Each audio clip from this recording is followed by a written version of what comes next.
Ce podcast vous est offert par BMW.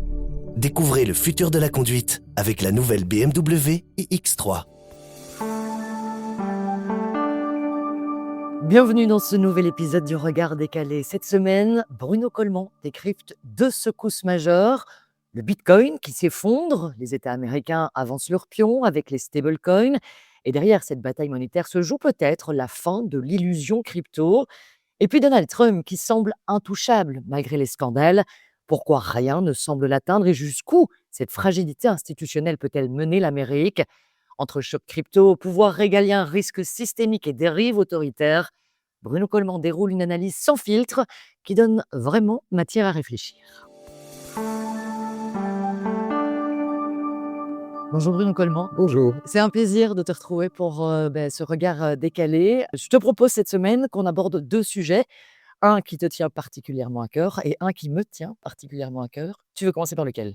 Eh ben, on va commencer par le tien. Par le mien? Eh bien, écoute, je voudrais qu'on parle un petit peu de la crypto-monnaie du Bitcoin, entre autres.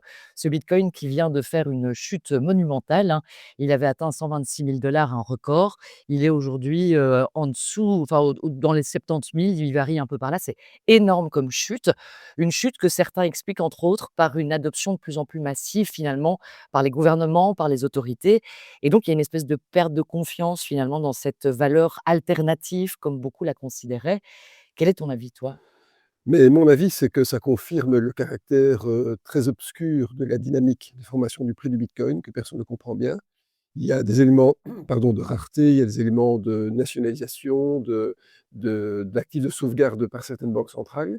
Mais je pense que le vrai danger du bitcoin, c'est que maintenant les États-Unis vont lancer, ils lancent déjà maintenant des stablecoins, c'est-à-dire des devises, sous forme de jetons numérisés qui sont dans une parité de 1 pour 1 par rapport au dollar et que justement, cette nouvelle forme monétaire, ce nouvel attribut monétaire met à mon avis en péril l'existence du bitcoin ou d'autres monnaies alternatives comme étant une alternative au système que les banques centrales sont en train de promouvoir. Donc je suis, et j'ai toujours été d'ailleurs très sceptique par rapport au bitcoin, d'autant plus que les États ne vont jamais tolérer très longtemps d'avoir une monnaie qui concurrence la leur, sachant qu'un État doit pouvoir lever des impôts et s'endetter dans sa propre monnaie. Ça, c'est ce qu'on appelle le privilège régalien de notre monnaie. Donc, ça confirme effectivement que c'est un actif totalement spéculatif et que même au titre d'actif de réserve, il est dangereux. Et ce qu'on voit par ailleurs, c'est que les banques centrales investissent massivement dans de l'or, d'ailleurs dans des proportions sans doute bien plus importantes que ce qu'on peut rapporter dans les statistiques, ce qui veut dire que finalement, un actif tangible est préférable à un actif numérique. Après, si on considère vraiment le monde de la crypto dans sa globalité, on a vu ces dernières semaines certaines cryptos dont la base, c'est de la confidentialité. Cette confidentialité-là est vraiment récompensée aujourd'hui. Ces cryptos-là explosent, mais vraiment, on parle de 200 pour certaines. On sent aujourd'hui que finalement, ce bitcoin n'a plus cette alternativité, cette confidentialité qu'on espérait. Oui, peut-être que finalement, ce qui est en train de se passer, c'est que le bitcoin est devenu, une crypto-monnaie trop banale, pour être, autant attirante qu'elle a pu l'être au début. Et OK. qu'effectivement d'autres crypto-monnaies avec, des attributs, de confidentialité sont maintenant, préférables. Mais pour ces autres crypto-monnaies, la question reste entière et c'est de savoir dans quelle mesure elles pourront rentrer dans l'atmosphère des monnaies traditionnelles, sachant que finalement, on a deux univers monétaires. On a l'univers monétaire des devises traditionnelles qui sont pour la plupart convertibles, utilisables mondialement, puis d'autres qui sont dans une sphère supérieure, mais qui n'a pas l'attribut monétaire transactionnel classique d'une monnaie ordinaire. Bah, tu parlais entre autres de ces, stablecoins qu'on voit effectivement de plus en plus, apparaître. Tu penses que ça peut être un avenir de crypto? Mais c'est-à-dire que les stablecoins, c'est quoi? Dans leur forme la plus élémentaire, c'est en fait, des entreprises privées qui achètent, des actifs étatiques, mais peut-être d'autres un jour, et qui émettent dans une proportion de 1 pour 1 des stablecoins, des dollars, des euros, sachant que l'idée, c'est que ces stablecoins, qu'ils soient eux-mêmes numérisés et sécurisés, donc traçables, soient, à tout moment remboursables dans des devises traditionnelles.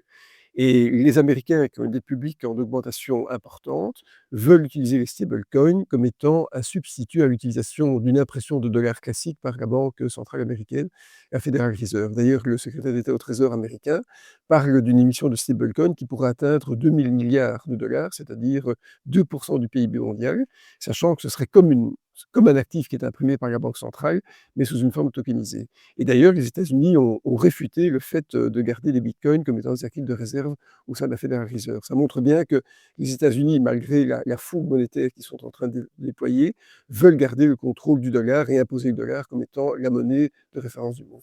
Mais alors, je pose la question pour peut-être l'auditeur qui est un peu moins averti là-dedans. La création de ce stablecoin, finalement, c'est une manière de créer de l'argent là où il y en a pas? C'est compliqué parce qu'en réalité, quelqu'un pourrait argumenter du fait qu'un stablecoin qui est acheté par un dollar traditionnel ne crée pas de monnaie.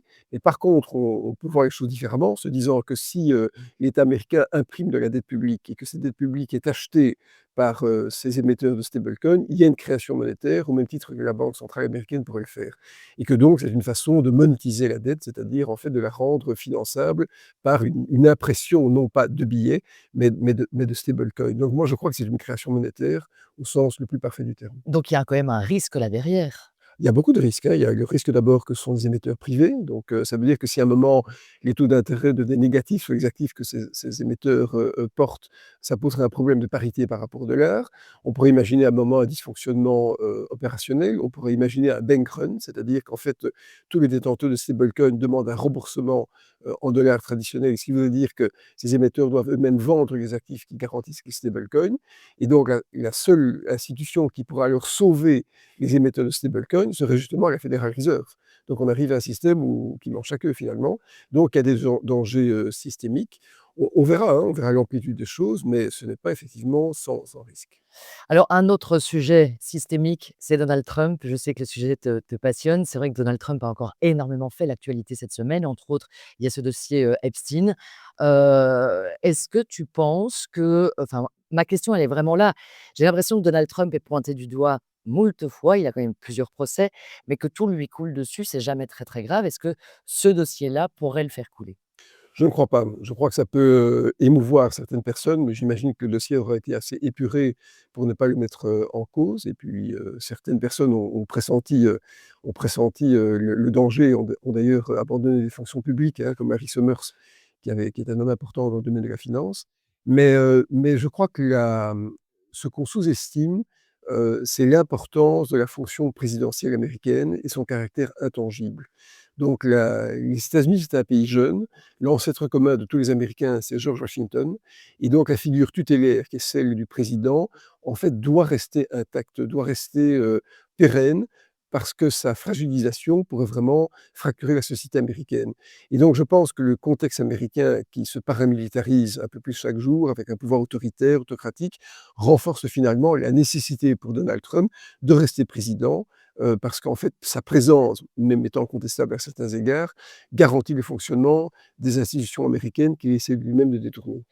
Donc la présence de Donald Trump dans tout ce qu'il est aujourd'hui, enfin moi je le voyais dans la presse traiter une journaliste de petite cochonne parce qu'elle lui posait une question qui dérange, menacer de nouveau de retirer une licence à ABC entre autres. Enfin, il y a dans des propos qui pour moi sont vraiment purement scandaleux. On préfère garder un président bancal comme ça pour préserver l'image des États-Unis? J'en suis persuadé, j'en suis persuadé. Il y a eu des tentatives, d'impeachment, mais qui ont avorté. Il y a eu Nixon, hein, qui a dû démissionner en août 74. Il y a eu une tentative d'impeachment contre, Bill Clinton. Mais finalement, les Américains, ont beaucoup de mal à aller jusqu'au bout de ce genre de procédure parce que ça fragilise tellement le pouvoir américain et donc son rayonnement, son autoritarisme exacerbé par Trump, ils préféreront avoir un président impur ou manquant de moralité, plutôt que de tomber dans les gouffres d'un vide institutionnel. Parce que, imaginons qu'à un moment, Donald Trump décède ou soit écarté du pouvoir, il y a en fait toute la structuration du mouvement MAGA qui va s'effriter, il y aura peut-être des dissensions profondes au sein du Parti républicain, des risques, je pense, de fractures citoyennes et civiles, et donc les Américains sont plutôt, à mon avis, prompts à renforcer l'admiration, la stature de Donald Trump, plutôt que d'essayer d'effriter son pouvoir, d'autant plus que ce pouvoir, je le disais, est en train de s'auto-renforcer par les mesures qu'il met en œuvre. Et en même temps, on a quand même une Amérique qui est pas au sommet de sa forme. Les chiffres économiques sont pas bons. Donc, parallèlement à ça, voilà, est-ce que on laisse les choses aller comme ça? Alors les chiffres ne sont pas extraordinaires, mais donc Trump a très rapidement compris que l'inflation était le phénomène auquel les Américains étaient plus sensibles. Il a donc altéré les droits de douane qu'il avait imposés pour certains produits. Et puis, mais de manière plus générale, il faut comprendre que les États-Unis sont une économie extrêmement résiliente.